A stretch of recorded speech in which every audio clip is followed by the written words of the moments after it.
코로나19로 지역 경제가 많은 어려움을 겪고 있습니다. 이런 문제를 해결하기 위해 국민들에게 일정 금액을 지원하는 재난기본소득이 대안으로 떠오르고 있는데 경기도 의회가 발빠르게 움직이고 있습니다. 경기도가 감염병 취약 의료시설과 거주시설 1,800여 곳의 코호트 격리를 오는 29일까지 2주간 연장하기로 했습니다. 불호 콜센터 집단 감염 이후 추가 확산을 막기 위한 조치입니다. 구하기 어려운 마스크를 취약계층이나 의료진 등에게 양보하는 운동이 화제입니다. 절실한 사람들이 먼저 구매할 수 있도록 보건용 마스크는 되도록 사지 말자는 건데요. 온라인을 중심으로 빠르게 확산되고 있습니다. 양주시의 한 익명의 기부자가 양주 이동 행정복지센터를 찾아 직접 만든 면 마스크 55장을 전달했습니다.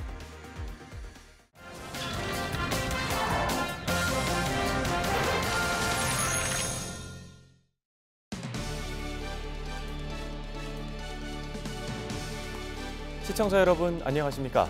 헬로티비 뉴스 나라 시작합니다.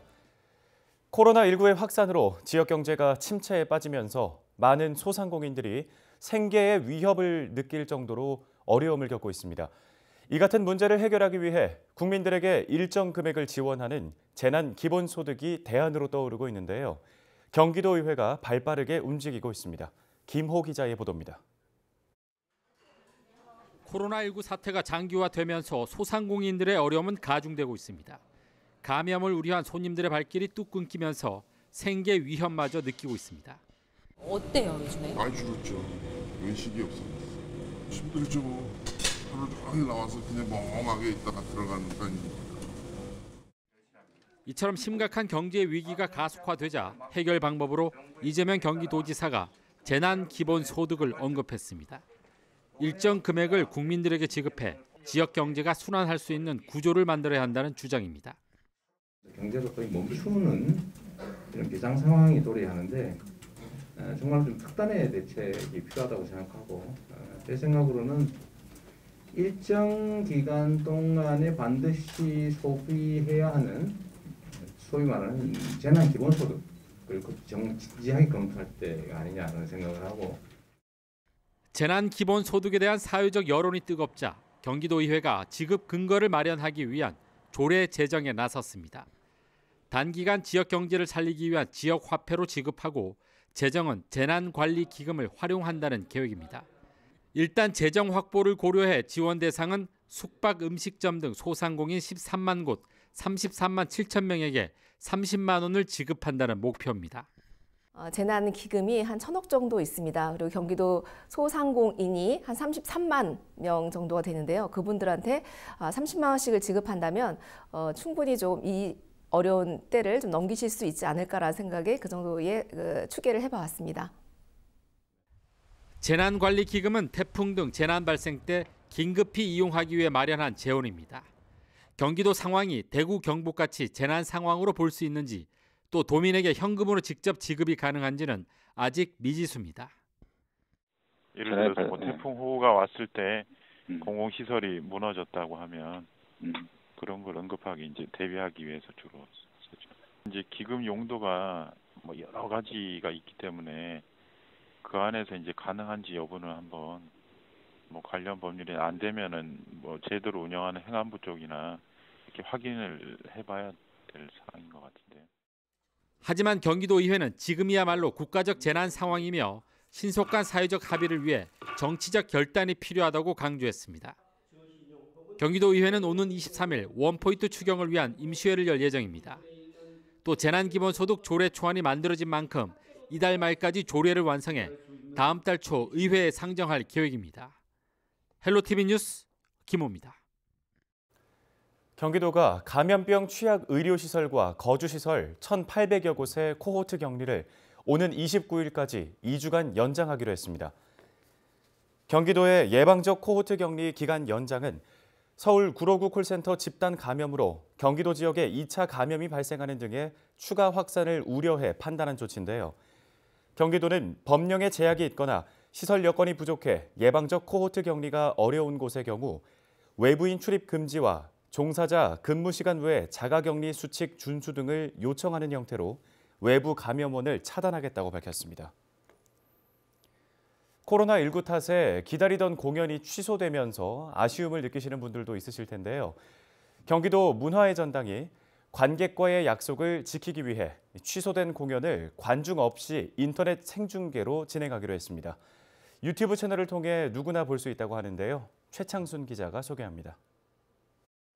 경기 도립극단이 연극 브라보 엄사장 연습의 한창입니다. 뻔뻔하고 비열한 주인공의 모습을 통해 현실을 비판하는 블랙 코미디로 올해 첫 공연입니다. 관객석엔 지미집 등 카메라 6대가 설치됐습니다. 배우들은 관객과 눈을 맞추듯 카메라를 보면서 연기합니다. 또 새로운 콘텐츠가 아닐까라는 생각이 들거든요.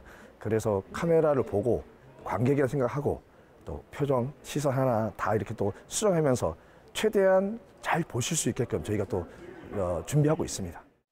연습 모습이 달라진 건 경기도 문화의 전당이 감염병 확산을 막기 위해 관객 없이 인터넷을 통해 생중계하기로 했기 때문입니다. 코로나19 탓에 취소된 공연을 인터넷 생중계함으로써 예술의 문턱을 더 낮춘 셈입니다. 전문 콘서트 중계팀의 카메라 연출을 통해 배우들의 표정을 더 가까이 볼 수 있는 등 공연장에 온 듯한 생동감 있는 생중계를 시도합니다. 이번 공연은 경기도청과 경기도 문화의 전당 유튜브 채널을 통해 누구나 무료로 즐길 수 있습니다. 무관중 라이브 공연을 통해서 코로나19 감염병 확산도 방지하고 도민들도 그동안 좀 어려웠던 문화예술을 그래도 집에서 누릴 수 있는 기회가 될 거고요. 12일 도립극단의 브라보 엄사장에 이어 오는 28일엔 도립국악단의 민요 소설극장 다시 봄을 무관중 생중계로 만나볼 수 있습니다. 경기슈TV 최창순입니다. 다음 소식입니다. 코로나19로 인해 사랑하는 가족을 떠나보낸 분들의 슬픔 다 헤아리기 힘들 텐데요. 더구나 장례식도 제대로 치르지 못한 채 고인과 작별해야 하는 안타까운 사연들이 이어지고 있습니다. 박은경 기자가 취재했습니다. 대구 유일의 화장장인 명복공원. 정규 운영이 끝나는 오후 4시 이후에야 코로나19 사망자들의 화장이 시작됩니다. 하루 평균 1000여 명의 시민들이 찾는 곳인 만큼 사람들 간 접촉을 최소화하기 위해서입니다. 고인의 시신은 수의 대신 특수 처리된 비닐백으로 밀봉돼 안치실에서부터 화장장까지 그대로 옮겨집니다.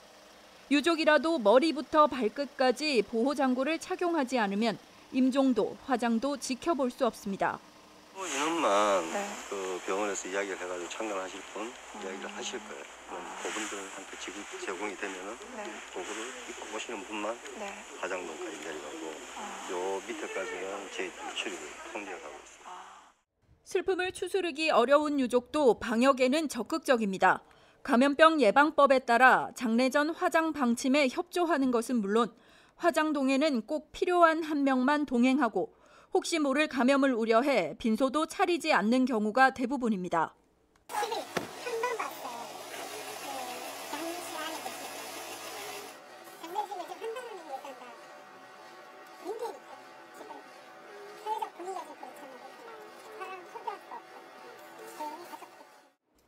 사상 유례 없는 감염병 위기, 고인을 보내는 마지막 순간까지 계속되는 철통 방역 속에 쓸쓸함이 더해지고 있습니다. 헬로티비 뉴스 박은경입니다.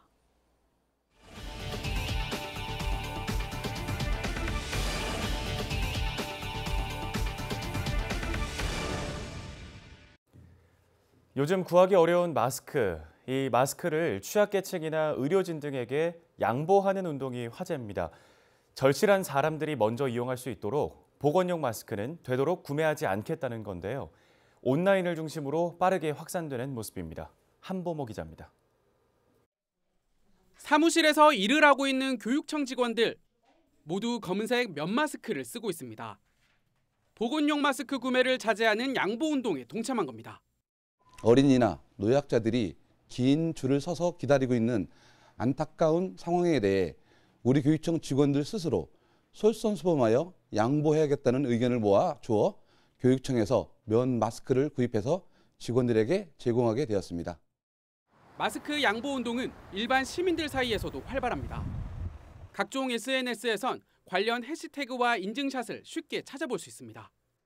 나는 괜찮으니 당신 먼저라고 적기도 하고 일부러 면 마스크를 여러 장 샀다며 사진을 올리기도 합니다. 맘카페 등 인터넷 커뮤니티에도 양보를 제안하는 글이 꾸준히 게시되고 있습니다. 일부 지자체는 캠페인도 시작했습니다. 양보운동에 대한 반응은 대체로 긍정적입니다. 당연히 취약계층 분들이 나이가 많으신 분들 사망률이 높으니까 그쪽 그리고 대구 경북 지역에 먼저 양보를 해서 안전한 젊은 분들이 조금 양보를 하는 게 지금 상황에선 맞다고 생각을 합니다. 어르신들하고 장애인들 가면 좀 양보를 해주셨으면 많이 좋겠고 나도 이러지 않았으면 좀 양보도 하고 싶고 그런 처지인데 좀 많이 부탁드리면. 반면 여유가 있으면 모를까 당장 마스크가 없다면 쉽지 않을 것 같다는 의견도 있습니다. 다른 사람한테 양보할 수는 있는데 현재는 제가 지금 한 개밖에 없기 때문에 아무래도 제 거 먼저 사고서 그 다음에는 아무래도 다른 분들한테 양보하고 싶은 마음은 있죠. 뭐 엄청 필요하신 분들한테는 양보를 할 수 있는데 자기들도 써야 되니까 사람마다 다르지 않을까요? 저는 이제 학교를 가야 되니까 못할 것 같아요. 그럼에도 나보다 이웃을 먼저 배려하자는 취지에는 대다수가 공감하는 분위기. 양보운동이 마스크 대란을 해소할 하나의 대안이 될 수 있을지 주목됩니다. 헬로티비 뉴스 한보호입니다. 코로나19로 인한 어려움 속에서도 이웃 사랑을 실천하며 지역사회를 따뜻하게 만드는 시민들이 있습니다. 지난 13일 한 익명의 기부자가 양주 이동 행정복지센터를 찾아 직접 만든 면 마스크 55매를 전달했습니다. 기부자는 마스크를 구하기 어려운 취약계층에게 조금이나마 도움이 되길 바라는 마음으로 직접 제작했지만 그 양이 많지 않아 미안하다는 말을 전한 것으로 알려졌는데요. 기부받은 마스크는 공적 지원을 받지 못한 양주 이동 취약계층에게 전달될 예정입니다.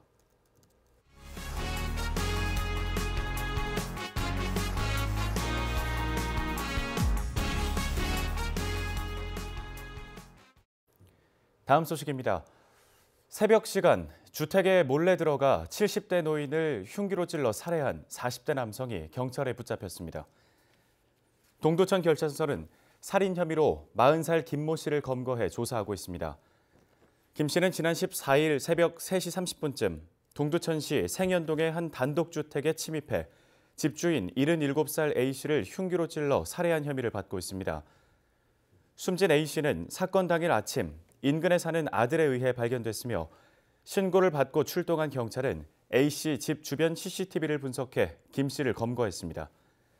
김 씨는 경찰 조사에서 돈이 필요해 집에 들어갔다가 우발적으로 흉기를 휘둘렀다고 자백한 것으로 전해졌습니다. 포천에서 30대 여성이 운전하던 차량이 하천 아래로 추락하면서 운전자가 숨지는 사고가 있었습니다. 15일 오전 4시 40분쯤 포천시 영중면 성동 1교 인근 도로에서 30대로 추정되는 여성 운전자가 탄 승용차가 하천 아래로 추락했습니다. 이 사고로 운전자 A씨는 현장에서 숨진 것으로 알려졌습니다. 경찰 관계자는 블랙박스와 CCTV 영상 등을 통해 운전자의 신원을 파악하고 정확한 사고 발생 경위를 조사하고 있다고 밝혔습니다. 경기도 특별사법경찰단이 포천과 연천 지역 내 환경오염물질 배출 사업장을 감시합니다. 도 특사경은 16일부터 수사팀을 운영해 포천과 연천 지역의 대기 오염물질 배출과 불법 소각 등 환경오염 행위를 상시 단속하기로 했습니다. 포천과 연천에는 환경오염물질 배출 사업장 4,800여 개소와 폐기물 처리업체 3,200여 개소가 등록돼 있습니다. 끝으로 날씨 정보 전해드립니다. 화요일엔 오전 기온 1도, 낮 기온은 13도 예상됩니다. 오전부터 흐리고 때때로 빗방울이 떨어지겠습니다. 양은 많지 않을 것으로 보입니다. 경기 북부 주간 날씨 보시죠. 대체로 포근한 날씨가 이어지는 가운데 다가오는 목요일에도 오전 한때 비 소식이 있습니다. 한편 금요일부터는 서쪽에서 유입되는 따뜻한 공기의 영향으로 기온이 5도 안팎으로 더 오르겠습니다. 생활지수입니다. 환절기 일교차로 인해 면역력이 약해질 수 있는 시기입니다.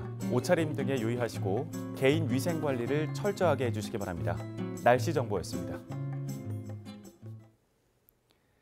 헬로티비 뉴스는 언제나 지역 주민 여러분 곁에 있겠습니다. 시청해주신 여러분 고맙습니다.